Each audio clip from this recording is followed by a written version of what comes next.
Hoş gelmişsiniz gazeteci hanım. Merhaba.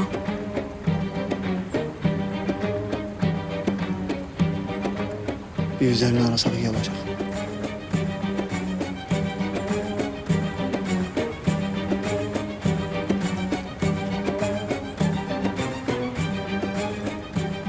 Bir üzerinizi arayacağız. Tabii, buyurun.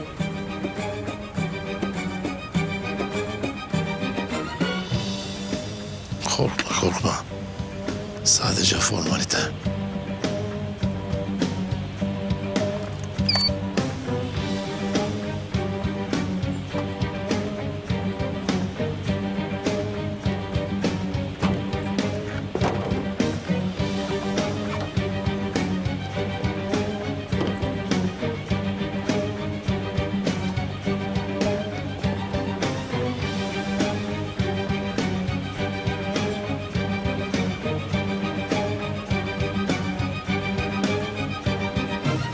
Ne zaman gelirler?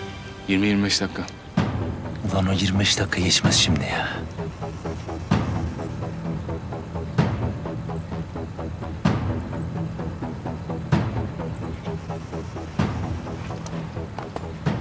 Herifin tipi de amma arızaymış ha.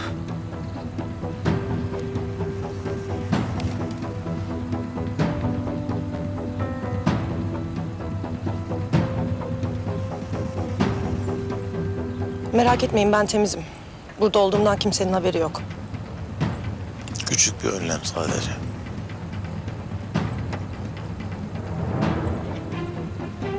Korkacak bir şey yok.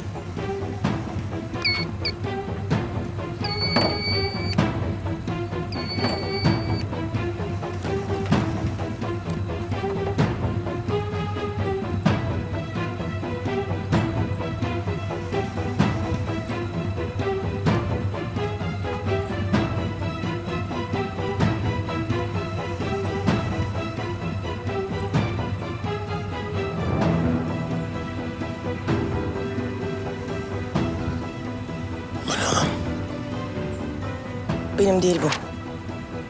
Yemin ederim.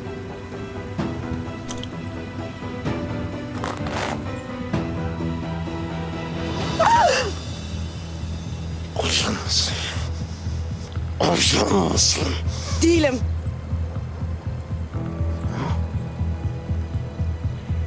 Bir şeyler oluyor.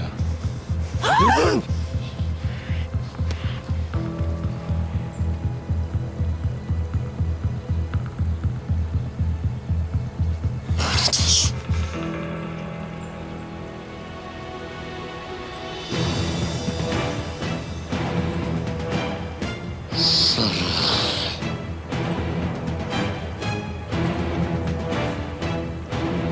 Sarı. Oradalar.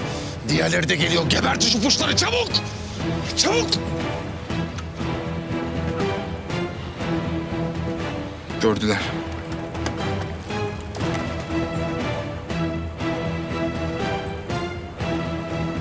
Geliyorlar. Kızı götür. Kızı götür. Nereye götürüyorsunuz beni? Nereye götürüyorsunuz beni? Gözünüzün önüne bakın.